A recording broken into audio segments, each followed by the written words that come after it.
एक राजा था। उसके महल में एक बहुत सुंदर बगीचा था। उस बगीचे में अंगूर की एक बेल लगी हुई थी। उस बेल पर एक चिड़िया रोज आकर बैठती थी।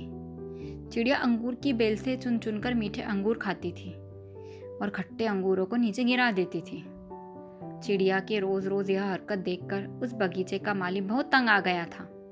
उसने चिड़िया को पकड़ने की बहुत कोशिश की, पर वह उसके हाथ नहीं आती थी। आखिरकार माली राजा के पास गया और उसे पूरी बात बताई।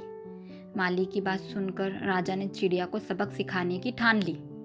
अगले दिन राजा बगीचे में घूमते हुए चिड़िया पर निगरानी रखने लगा।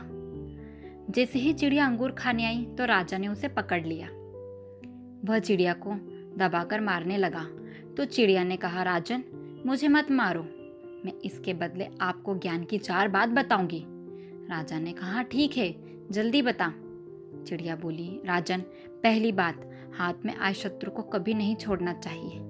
दूसरी बात, जो बातें असंभव लगे भूल कर भी उन पर विश्वास नहीं करना चाहिए। तीसरी बात, बीती हुई बातों पर कभी पश्चाताप नहीं करना चाहिए। फिर चिड़िया बोलते हुए अचानक रुक गई। राजा ने कहा, चौथी बात तो बता दो। चिड़िया बोली, चौथी बात जरा ध्यान से सुनना है। मुझे जरा ढीला छोड़ दो क्योंकि आपके हाथ में मेरा दम घुट रहा है।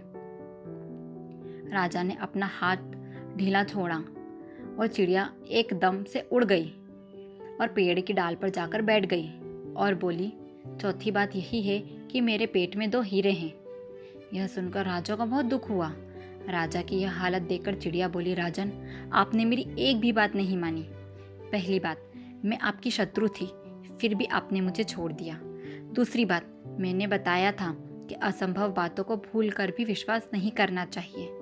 और चौथी बात, मैंने आपसे कहा कि मेरे पेट में 2 हीरे हैं और आपने इस पर भरोसा कर लिया। और अंत में तीसरी बात, बीती हुई बातों पर कभी भी पश्चाताप नहीं करना चाहिए। कहानी की शिक्षा, उस ज्ञान की बात जानने का कोई अर्थ नहीं जिससे आप उस पर अमल ना कर सके। धन्यवाद। इसी तरह की रोचक जानकारियाँ प्राप्त करने के लिए और मज़ेदार कहानियाँ सुनने के लिए हमारे चैनल को लाइक, शेयर एंड सब्सक्राइब करें।